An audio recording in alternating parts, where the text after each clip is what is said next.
Hey, just want to make a quick disclaimer that nothing you're going to see here in this video is going to be tutorialized, so you'll not be able to replicate anything that you see here. This video is strictly for entertainment and insight into the inner workings of the game.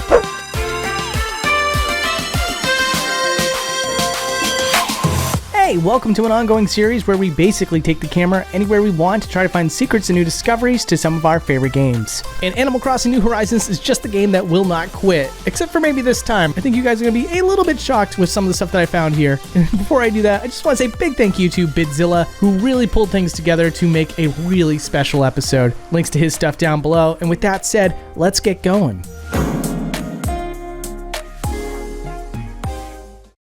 So the first thing I want to talk about is something that you can even remotely see in past episodes. It's the world itself. We can finally zoom the camera out just to see exactly how much curvature there is to the map, as we all know there is. Just to kind of get you started here, this is what my island would look like if there was no curvature whatsoever. And now here is what it actually looks like. Yeah, pretty much it's just one giant tube. And while in-game it's also a very nice aesthetic choice, I wonder how much of this also might be a way to further save on resources. Now, what I'm showing you here is how aggressive the culling is, because you can't really spin the camera around like you can a traditional game. A lot of the island at any given time just sort of turns invisible and saves a ton on resources. And when you can also curve the map, you can also do a lot of culling for what's in front of the player as well, since the bend hides whatever culling there is in front of you.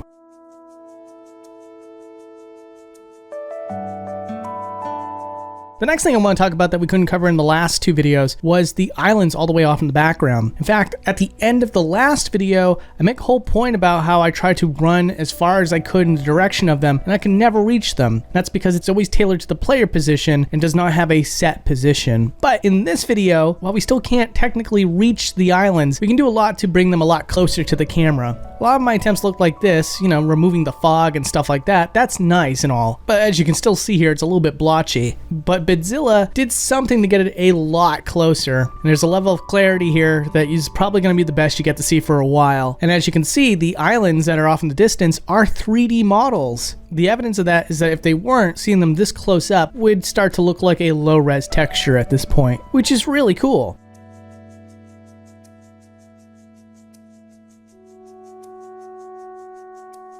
Anyway, speaking of seeing models, I want to show you how the fish silhouettes work. You may or may not have known this. Certainly wasn't the case in older Animal Crossing games, but the fish silhouettes are fully 3D models and sort of resemble a teardrop. In fact, we have a tool here that can turn anything gigantic. And by doing so with fish on the map, we can get them above the waterline, and you can really start to see the curvature of the models as it clips into other models. Speaking of which, while I could do a whole video of giant bugs, that would take a lot of dedication, but the ones that were on this island when I was trying to show off the fish include the likes of a grasshopper and a cicada, which is fantastic because all the bug models, despite the fact that they're true to scale, oftentimes are some of the most detailed models in the whole game, which leaves a lot of nuances to the models largely unnoticed by most players. Moving on, I wanted to show you some environmental stuff, particularly the ones indoors to start with, and you can thank the Roost for being the reason why I even came back to Animal Crossing for Boundary Break. The fact that it's a completely modeled room with a lot of objects that were never seen before and has that level of mystique that a lot of the indoor areas had in the older content, I had to go back. So what you just saw here was all the items that are right in front of Brewster that are normally difficult to see, like towels, a pitcher of milk, and coffee cups. But there's also stuff further in the back too, like cardboard boxes, a range, as well as a collection of gyroids.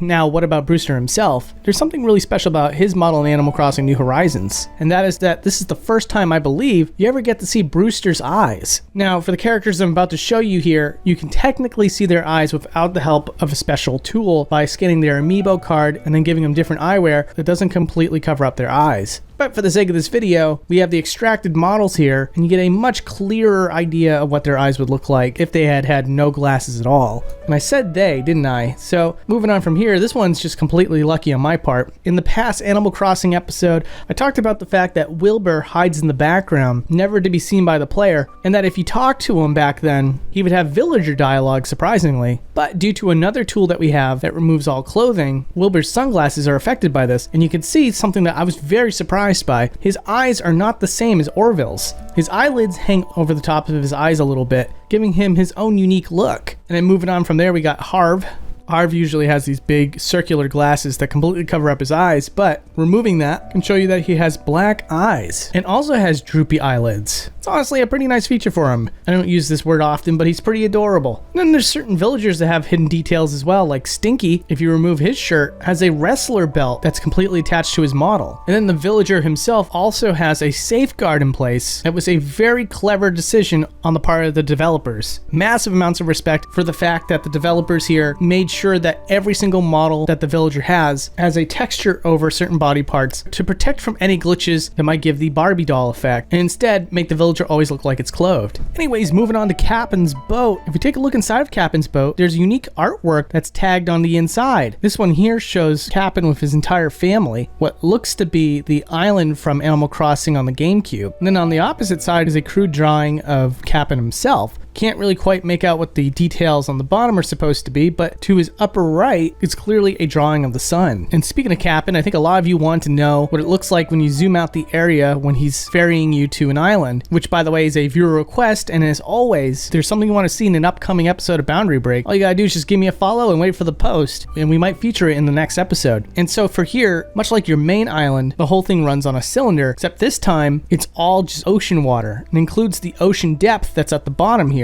which by the way is a full 3D model. If you want, here's a look at that. I'll even give you a look at the barrier that's put in place to make sure that divers of the game don't go outside the game's boundaries. And now let's talk about Harv's Island. Harv's Island is something that we covered before the big update. And so before you could explore a little bit more of Harv's Island, this is what it looked like before that, which is really fortunate to have this footage because now I can show you what the island looks like after the update. Just gonna take a little bit of time to run my character around just to show you that the developers use a template of an actual island and aren't hiding some sort of mock-up island or anything quite like that. So there's just a lot of unused space, but also some beaches that you couldn't see before, which is pretty incredible. I love that even after the update, there's still a lot to see here.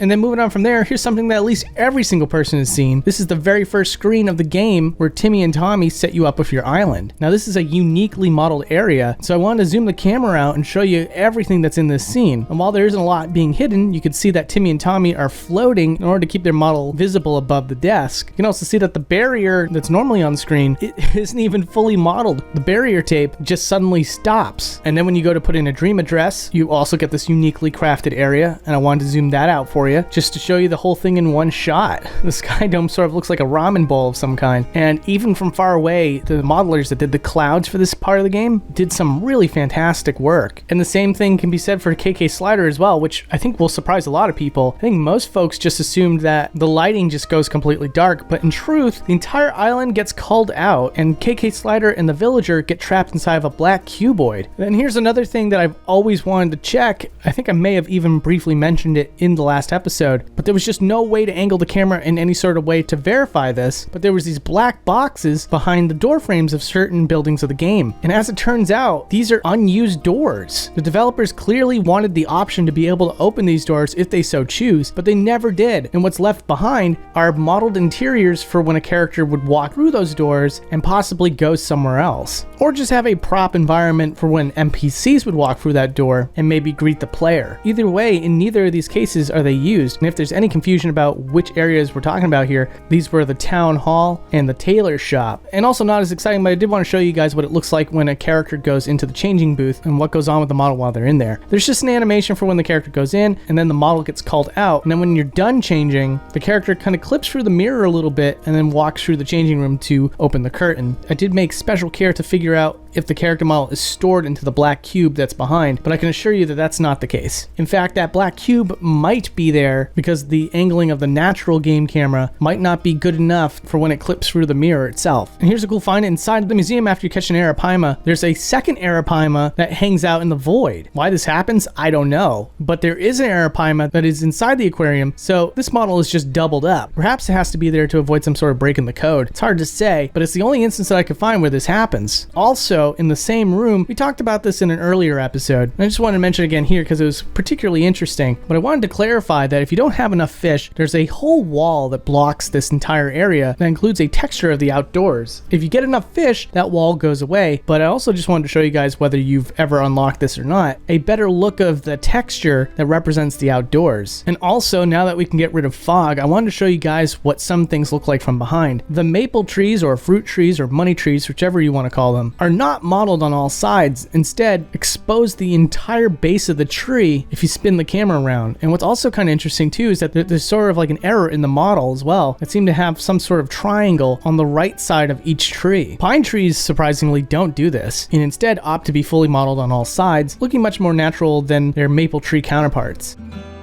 I also wanted to show you how holes work. In truth, they don't have a whole lot of depth. It's just how the texture is designed to give you that illusion. But spinning the camera all around can break that illusion for you and show you a little bit of extra detail that normally can't be seen by the player. Also, fun little fact, when you go to visit an island, you might remember that you get to see the silhouette of the airplane that you show up in. Well, what's really funny about that is that it's not a real shadow. The model for the airplane doesn't exist. It's a work of fiction. And that if you move the camera around during this scene, you can now see that the shadow of the airplane is in fact tied to the camera, and even faces the direction that the camera is moving.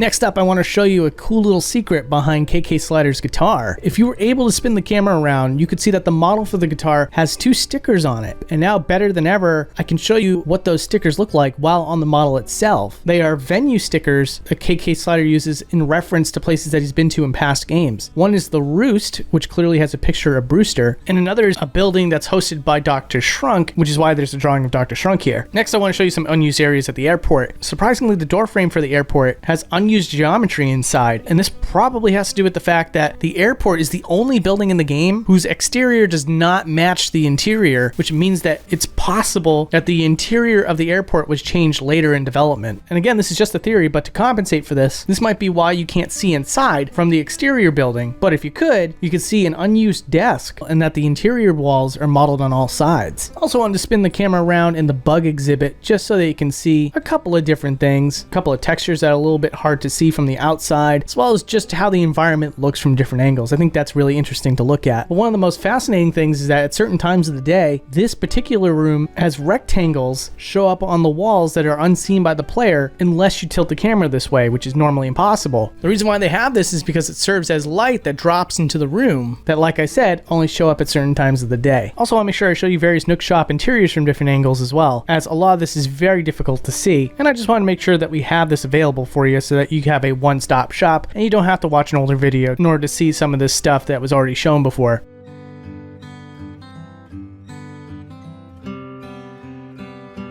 And lastly, I just want to mention the fact that all buildings are modeled from all sides. Some folks might make a point to say that now you can slightly angle the camera to your left or right, which might be the reason why these buildings are modeled on all sides, but they're not perfectly well modeled. Some have roofs that don't quite match up with where the wall ends, as well as other things. And I guess with that, I'm going to run through my town so you can see the back of as many buildings as I can think of, just to make sure that imagery is cemented in your mind as you walk away from this video. Subscribe if you thought this content was worth your time. This channel is entirely dedicated to out of bounds content, and if that's your thing, it means a lot. And if you're still bored and need something to watch, I got a guess as to which 2 videos you would probably want to watch. Either you're a hardcore Animal Crossing fan and you wouldn't mind watching an older Animal Crossing episode, or maybe you primarily play your Switch, in which case I have a great Mario Kart 8 episode right here. Both are on the screen right now, and if you miss your chance here, those links will be right below the video in the video description. Take care, everybody.